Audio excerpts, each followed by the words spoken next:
Virgo ka ba or meron kang Virgo placement sa iyong chart? Or meron kang Virgo na minamahal? Ano nga ba ang love language nila? Watch this. Ang love language ng Virgo ay hindi nag-iisa lang.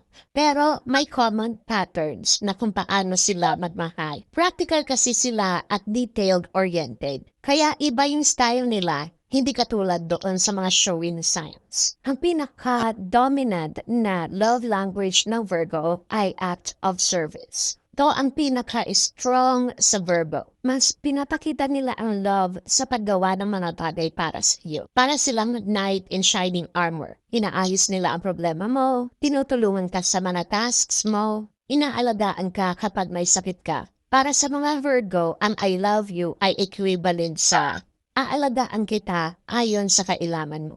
Siyempre, sa mga Virgo, quality time is also important. Very meaningful ito sa kanila. Hindi laging grand ang gestures ng mga Virgo.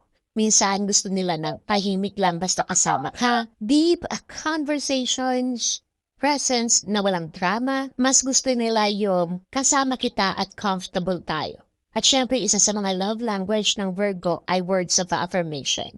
Hindi sila yung overly expressive, pero kapag nag-compliment sila, nandiyan yung proud ako sa'yo, ang galing-galing mo sa ginagawa mo. Ayaw nila ng empty words, dapat sincere. At kapag sobrang saya nila, mahilig sila magbigay ng regalo. Ang regalo nila practical, hindi laging bongga. Kung magbibigay sila, kadalasan useful, tsaka related sa needs mo. Paano sila magmahal overall?